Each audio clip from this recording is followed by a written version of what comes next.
1. Introduction. My name is Violet. I am 56 years old. I am divorced. I have a lot of money now. I worked hard for it. I own my own business. I am very successful. I drive a black BMW car. I wear high heels. They show my success. People look at me. Some admire me. Others judge me. They whisper. They think they know me, but they do not. My life is shaped by my success and by what others think. I live with their judgment every day. One day, I was at a university campus cafe. It was a busy place, full of young students. I saw a young man there. He was tall and handsome. He looked 24 years old. He stood near the food counter. He looked at the menu. His face showed he was worried. He held a small wallet. He looked at the prices of the food. He seemed confused. He looked nervous. His clothes were simple, not new. I could see he did not have much money. He looked hungry. He wanted to buy food, but he seemed unable to. He bit his lip. He looked at a sandwich, then at his wallet again. He sighed quietly. I felt something inside me. I do not usually help strangers. But this young man was different. He was not asking for help. He just looked worried about food. I walked closer to him. He did not see me at first. When he did, he looked surprised. I spoke to him. "Hello," I said. "Are you looking for something to eat?" He nodded. His voice was soft. "Yes," he said. I said, "Please let me buy your lunch today." He looked very surprised. His eyes opened wide. "Oh no, you don't have to," he said quickly. He looked a little shy. "Yes, I want to," I said. "It is a small kindness. Please let me." He thought for a moment. Then he smiled a little. "Thank you," he said. "That is very kind." I bought him a sandwich and a drink. He chose a simple one. We sat at a small table. He ate his food quickly. He was very hungry. His name was Danny. He was a student. This was the first time we met. This small lunch was the beginning of our story. 2. A new friend. After our first lunch, I learned more about Danny. He was a student, 24 years old. He had big dreams but little money. He worked part-time as a barista. He had some debt, and I saw the holes in his shoes. He was a dreamer, always thinking about a better future. His situation made me feel for him. We started to meet often. Sometimes we had coffee, sometimes we walked around the campus park. He was different from the people I usually met. He was young and open. He made me laugh with his stories. I enjoyed spending time with him. When we were together, I felt lighter. I think he felt the same. He often looked tired, but with me, his eyes seemed brighter. I tried to make him forget his worries. We talked about many things, about his family and his hopes. I shared some things about my life too. Our talks became longer and deeper. We shared many laughs. I felt a comfort with him that was new to me. It was a strange feeling, but a good one. I was 56 and he was 24. The age difference was big, but it did not feel important when we were together. We simply enjoyed each other's company. One evening, we were having coffee at a small cafe. The evening was quiet. We had talked for a long time. Then Danny looked at me with serious eyes. He said, "Violet, you make me feel like I can breathe again." His words were soft but strong. My heart beat a little faster.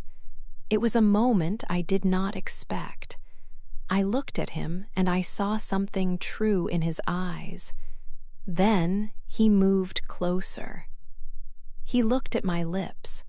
I did not stop him. He kissed me. His kiss was gentle at first, then it became a little stronger. It was a long kiss. In that moment, I forgot everything else. I forgot about my age, my rules, and what people might think. I just felt his lips on mine. When we pulled apart, I felt a mix of surprise and warmth. I had rules for my life. Rules about not getting too close to people. Rules about keeping my feelings hidden. But with that kiss, I broke one of my most important rules. It was the first rule I broke because of Danny. I knew deep inside that it would not be the last. This new friendship was becoming something more, something unexpected. My life was changing because of a young man with big dreams and holes in his shoes. 3. A big offer. Danny never asked for money, not once. But I saw the stress in his eyes. He worked hard, studying and working. His old shoes had holes. I knew he had money problems. He thought about bills all the time. This worry was a heavy weight on him. I wanted to help. One evening, we were at a cafe. He looked at his phone, worried. I took a deep breath. "Danny," I said, "I want to help you. I can give you some money, just a little. It can help you clear some things." I made it sound like a small gift. He looked at me, surprised. "No, Violet," he said quickly. "I cannot take your money. This is my problem." He shook his head, but I saw his tiredness. "Please," I said, "it is not a big deal for me. It is a gift from a friend." He looked down, then slowly he nodded. "Are you sure?" he asked. "Yes, I am sure." Then he started to cry. He covered his face. He was very thankful. It was a big moment for us. That night, I held him close. He felt safe and warm in my arms. We did not talk much. We just stayed there together. This moment made our bond stronger. It was about trust and caring. I felt a deep connection to him. He felt like a part of my life now. Soon, people started to talk about us. A woman my age with a young man. Whispers began in public places. People talked behind their hands. They called me his sugar mama. This name meant an older woman giving money to a younger man. I heard the words. I saw the looks. I tried to act like I did not care. I walked with my head up. But inside, these words caused me pain. The gossip hurt me more than anyone knew. 4. A surprise dinner. My son came home for the holidays. It was a happy time of year. I had not seen him in many weeks, and I missed him. He called me from the road. "Mom," he said, "I am bringing a friend for dinner. Is that okay?" I smiled. "Of course, dear," I replied. "More the merrier." I thought about what we would eat. I planned a special meal, something warm and comforting. I wanted everything to be perfect for my son's visit. The doorbell rang that evening. I opened the door with a big smile. My son stood there, tall and happy. Next to him, I saw a familiar face. My heart stopped. It was Danny. My son's friend was Danny. I almost dropped the wine glass I was holding. My hand shook a little. Danny's face lost all its color. He looked very white, like he had seen a ghost. He quickly looked away from me. My son did not notice anything strange. He just smiled brightly. "Mom," he said, "this is Danny. He is my classmate." My son looked at Danny. "He is a good guy, Mom," my son added. I tried to smile back. My smile felt fake on my face. It was hard to pretend I did not know Danny. It was hard to pretend I did not know how his lips tasted. We sat down for dinner. The food was good, but the air around the table felt thick. I looked at Danny, then at my son. They talked about their classes and their school. Danny did not look at me much.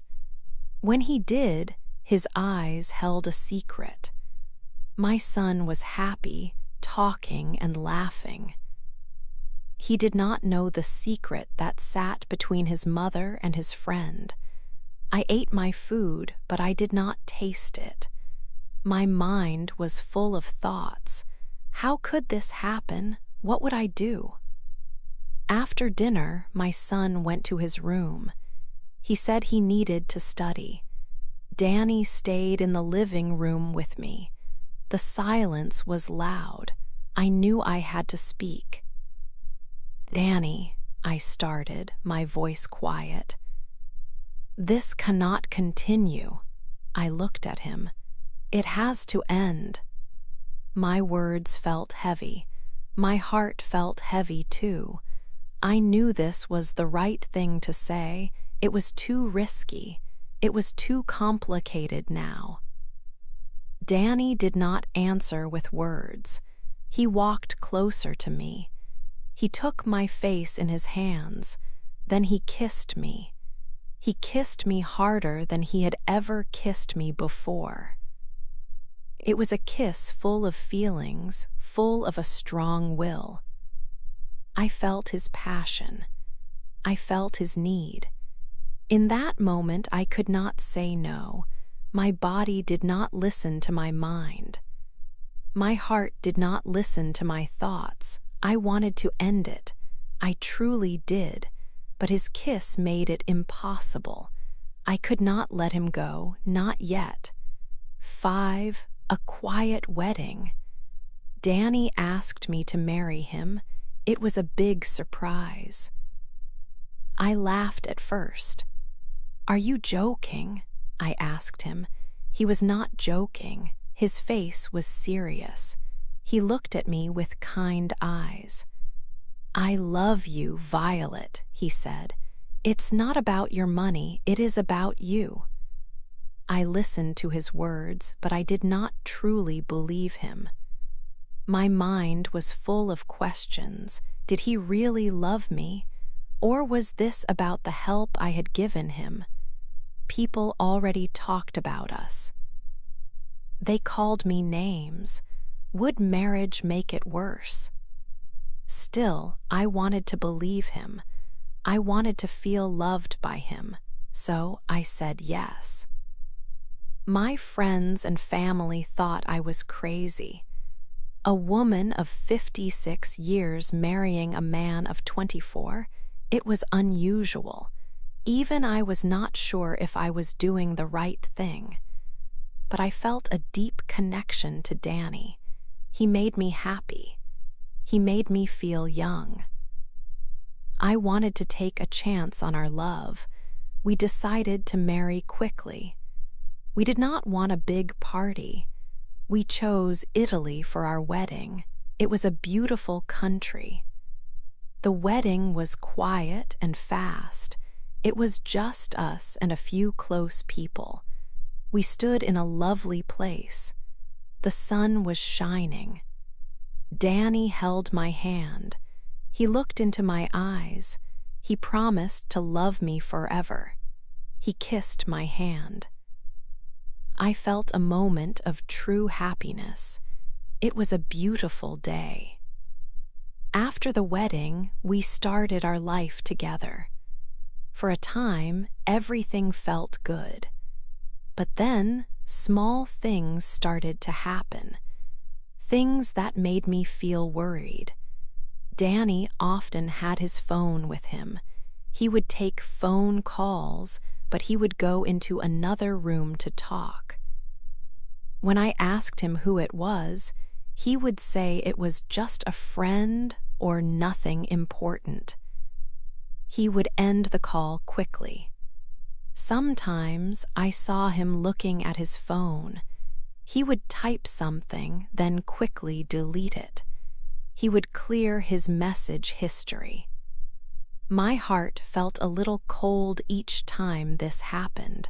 I tried to ignore it. I told myself it was nothing.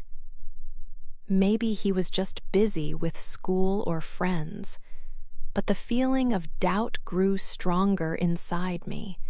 One day I saw something. Danny was on his phone again. He was walking outside. He stopped near a car. A woman was in the car. She was young. She was pretty. He talked to her for a short time. Then she drove away. He did not see me. My stomach dropped. I had never seen her before. Who was she? Why was he so secret? My wedding happiness began to feel like a cloud. I had a bad feeling. This was the first time I saw her. Six, the other girl. I saw him again. It was near the campus. He was not alone this time. A young woman was with him. She looked his age, about 24 years old. She was very pretty. She had a loud laugh. I remembered Danny laughing like that with me in the beginning. It was a happy, open laugh. Now he laughed like that with her. My stomach felt strange. I watched them from my car. They were walking closely. He looked happy, too happy. I felt a cold feeling inside me.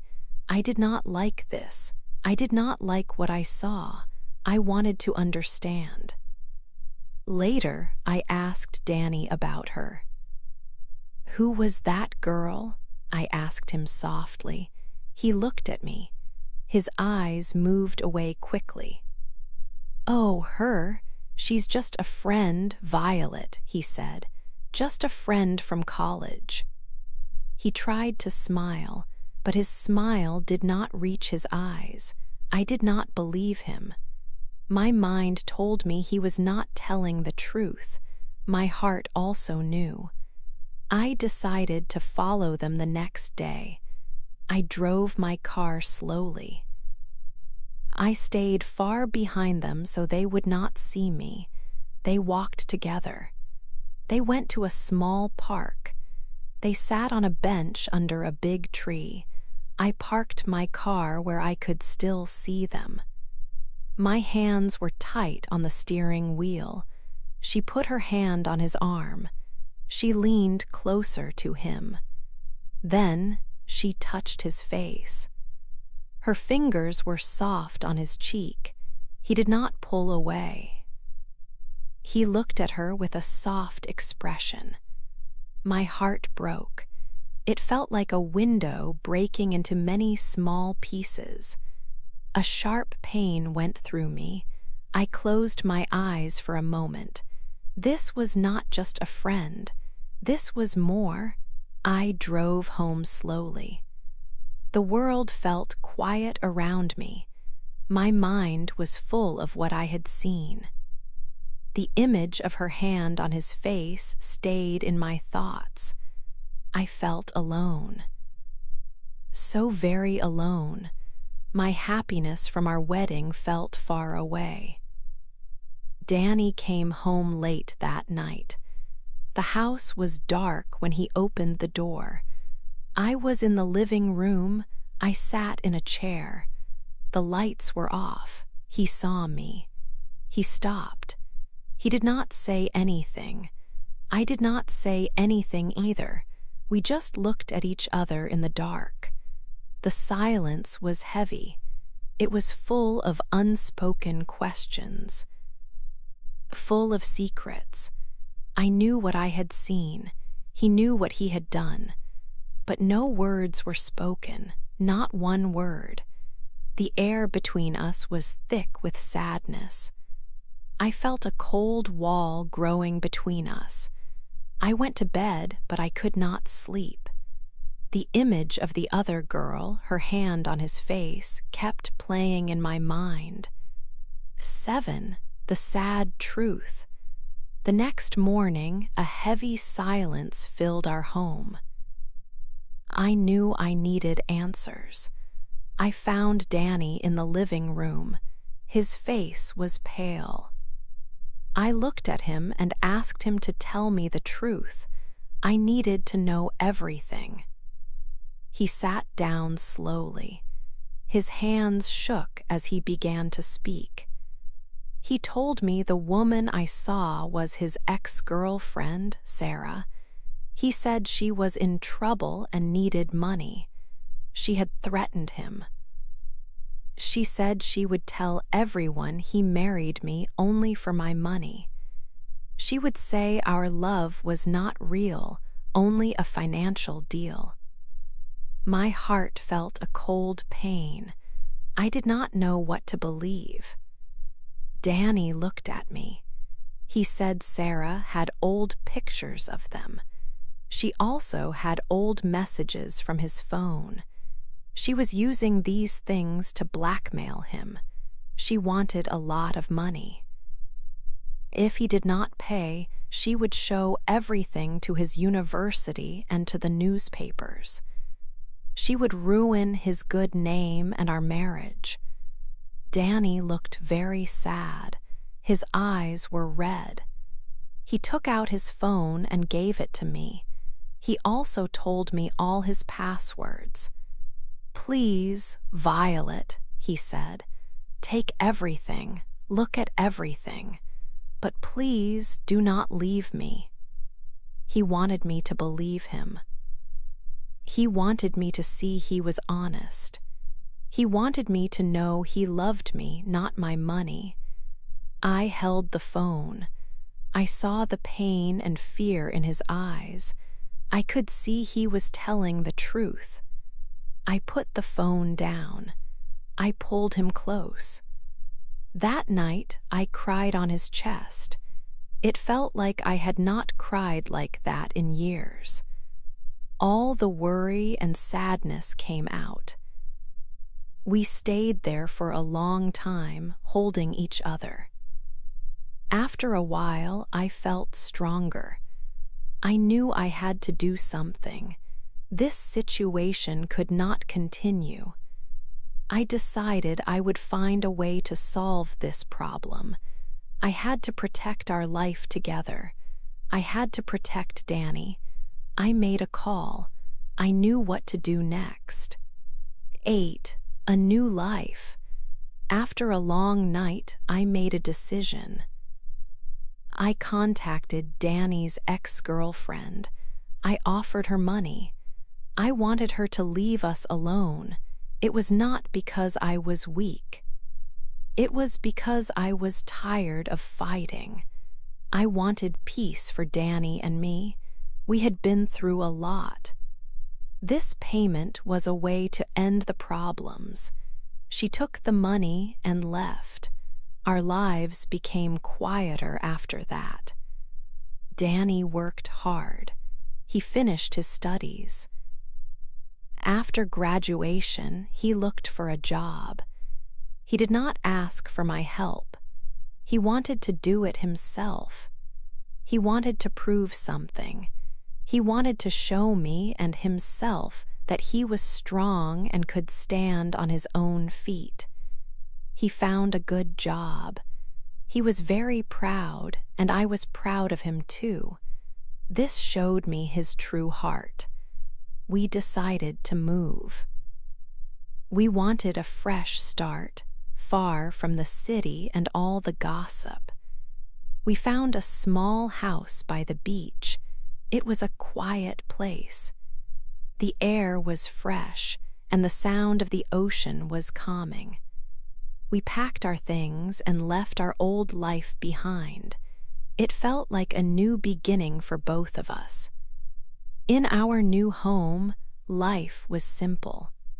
We planted colorful flowers in the garden. We enjoyed quiet evenings. Sometimes we drank wine together. We often laughed about our age difference. It was a big difference, but it did not feel important to us anymore. Danny often told me that I had saved him. He said I helped him find his way, but I often thought about it differently. Maybe I was the one who needed saving. My life before Danny was successful but lonely. He brought joy and true connection. I do not feel sorry for anything. Our love story is not like other stories. Some people might still call it a scandal. Some might not understand it. But for us, it is a second chance at happiness. Love does not always look the way people expect. Sometimes it comes in surprising ways. But the most important thing is how it feels. It feels real. And that is all I ever wanted from life. It is all that matters to me now.